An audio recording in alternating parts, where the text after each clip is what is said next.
भारद्वाज के आश्रम में, मुनियों की मंडली में,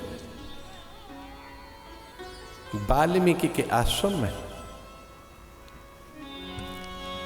कहां रहें, कुटीर बनाकर कैसे रहें, रहनी कैसी हो, किस दिशा में, वास्तव कैसा हो।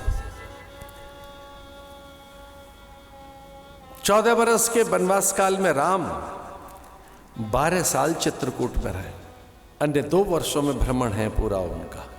कहां नहीं है आप? हरि सर्वेषु भूतेषु भगवान नास्ति ईश्वर। कोई कण ऐसा नहीं है जहां न हो आप सर्वज्ञ हैं, सर्वव्यापक है, नित्य है, शाश्वत है।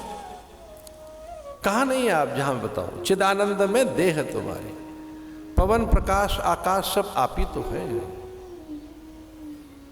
इसलिए किस जगह रहना चाहते हो, कहां नहीं है वहां आप रह लीजिए।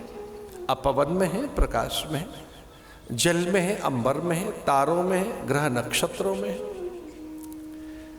श्वास भी तो आप ही हैं। तो मुझसे क्या पूछ रहे हैं कि आप कहां रहना चाहते हैं? आप खुद देखो कि कहां आप नहीं हैं। आप जहां न हो वहां रह लीजिए। लेकिन वाल्मीकि से उन्होंने कहा कि हमारे लिए स्थान बताओ, कौन सी जगह बनाएं कुटिया। इसका अर्थ क्या है? महापुरुषों से पूछकर ही वास्तव्य करो, घर बनाओ पूछकर। कितना अद्भुत वास्तु वाल्मीकि ने बताया कि यहां निवास करो। तुलसी, विरवा, जंबू, तमाल, पाकर, रसाल, कदली, बट, अश्वत्थ, पलाश, ये सारे वृक्ष उन्होंने वहां लगाए।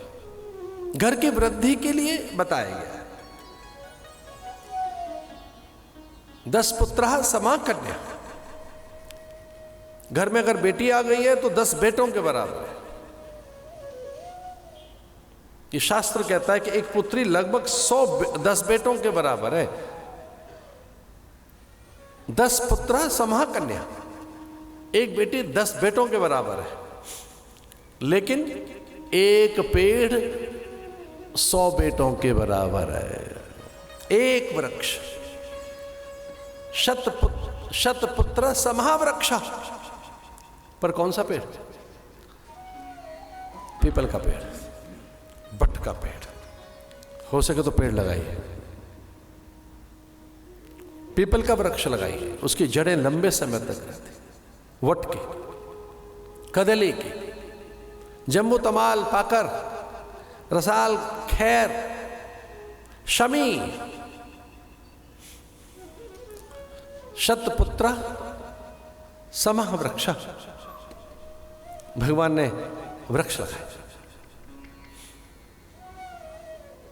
दोनों ने मिलकर तुलसी, विरवा, फिर एक और, तो वृंद निर्मित हो गया। वृंद माने बगीचा।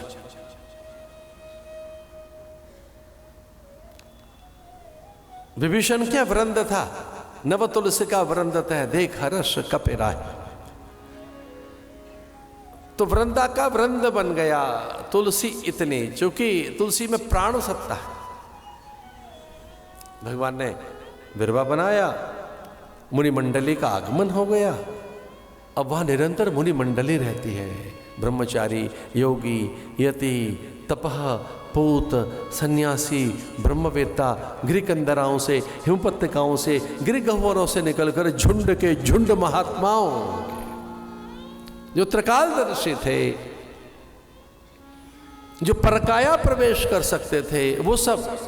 लेकिन आश्चर्य तो यह है कि बंदर बैठे चुप वहां, गिलहरी, मोर, कुक्कुट। अरे कभी शांत देखा है क्या पंछियों को? शांत, कागा, कोकिल, कपोत, कपि अपनी स्वभाव की विरति में है, स्वभाव भूल गए। रामायण में तो यहां तक लिखा है कि 2-2, 3-3 मुहूर्त बीत जाते थे पत्ते हिलते तक नहीं थे, पत्रों को भी समाधि लग जाती, वृक्षों को काल स्थिर हो जाता। आनंद राम के सन्निधि, राम की नैकट्यता। बड़े हम संकोच के साथ और बड़े विश्वास के साथ भी बात कह रहे हैं। हमने अपने गुरुदेव के सानिध्य में ऐसा देखा है, जब जब हम गुरुदेव के सानिध्य में बैठते थे, हमारे मन में विचार कभी नहीं रहता था, कभी भी नहीं। उनकी सन्निधि से संसार खो जाता था। हमें तो बहुत बाद में पता चला कि महाराज के पास जाकर और वो मन कहाँ चला जाता है, जिस मन के लिए इतने प्रयत्न किए जाते हैं, उसे संयत, शांत, व्यवस्थित, मर्यादित और उसको नियंत्रित करने के ब्रह्मज्ञानी के पास मन रह नहीं जाता। ब्रह्मज्ञानी के पास में कोई सांसारिक दुविधा रह नहीं जाती। मुनिमंडली के बीच में रहा।